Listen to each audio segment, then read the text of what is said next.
নমস্কার, আমার কুকিং চ্যানেলে আপনাদের সবাইকে স্বাগত জানাই। আজকে দেখুন ডিমের একদম নতুন একটি রেসিপি নিয়ে চলে এসেছি। এটা কিন্তু ভাত বা রুটির সাথে দুর্দান্ত লাগে খেতে।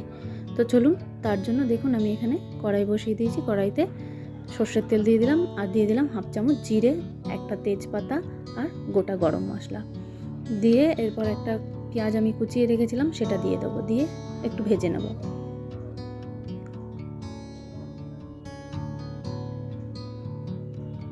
দেখুন পেঁয়াজটা হালকা ভাজা হয়ে গেছে। এরপর দেবো হাফ চামচ রসুন বাটা, দিয়ে আবারও কিন্তু নেড়ে চেড়ে নেব যাতে রসুনের কাঁচা গন্ধটা না থাকে।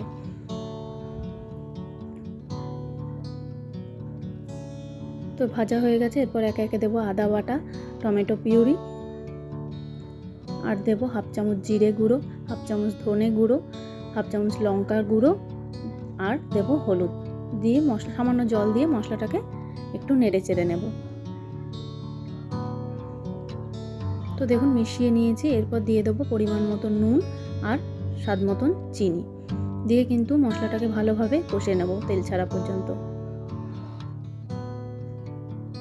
তো দেখুন মশলাটা ভালোভাবে কষানো হয়ে গেছে। এরপর দিয়ে দিলাম পরিমাণ মতন জল। আমি এখানে মিডিয়াম সাইজের এক বাটি জল দিয়েছি। এরপর মশলার সাথে ভালোভাবে মিশিয়ে নিচ্ছি। আর এদিকে নিয়ে নিয়েছি 3টে ডিম।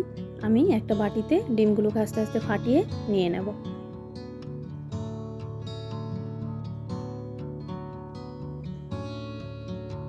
ডিমগুলো ফাটিয়ে নিয়েছি আর নিয়ে নেব 2 চামচ পেঁয়াজ কুচি, 1 চামচ কাঁচা লঙ্কা কুচি, 1 চামচ ধনে পাতা আর স্বাদ মতো নুন দিয়ে ডিমটাকে ভালোভাবে আমি ফেটিয়ে নেব। তো ফেটানো হয়ে গেছে ডিমটা। এরপর দেখুন যে গ্রেভিটা আমি বসিয়েছিলাম তার মধ্যে একটা স্ট্যান্ড দিয়ে ডিমের বাটিটাকে বসিয়ে একটা ঢাকনা দিয়ে ঢাকা দিয়ে দেবো। 15 মিনিট মতন ঢাকা দিয়ে রেখে দেবো। তো দেখুন 15 মিনিট পরে আমি ডিমটা ভালোভাবে সিদ্ধ হয়ে গেছে। এরপর নামিয়ে নিলাম আর স্ট্যান্ডটাকেও নামিয়ে নিলাম। নিয়ে ডিমটাকে ভালো করে আমি বাটির থেকে থালায় বার করে নেব। নিয়ে কিন্তু পিস পিস করে আমি কেটে নেব।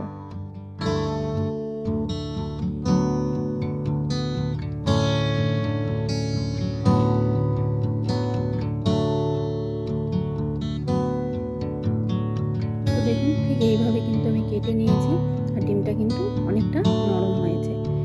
এরপর ভাপা ডিমগুলোকে আমি গ্রেভিটার মধ্যে দিয়ে দেবো আর দিয়ে দেবো 3টে কাঁচা লঙ্কা চিড়ে দিয়ে কিন্তু ভালোভাবে মিশিয়ে নেব। তো বন্ধুরা আপনারাও কিন্তু এটা একবার অবশ্যই ট্রাই করে দেখবেন, এটা কিন্তু খেতে খুবই ভালো লাগে। এরপর দেখুন ফুটে গেলে ওপর থেকে ধনে পাতা আর গরম মশলার গুঁড়ো ছড়িয়ে নামিয়ে নেব। তো বন্ধুরা আজকের রেসিপিটি আপনাদের কেমন লাগলো অবশ্যই একটা লাইক দিয়ে কমেন্ট করে জানাবেন। ভালো লাগলে শেয়ার করবেন আর যারা নতুন দেখছেন চ্যানেলটি সাবস্ক্রাইব করে পাশে থাকা বেল আইকনটি প্রেস করে দেবেন যাতে আমার রান্নার রেসিপিগুলো সবার আগে আপনার কাছে পৌঁছে যায়। তো ভালো থাকবেন, সুস্থ থাকবেন, দেখা হচ্ছে নতুন একটি রেসিপি নিয়ে।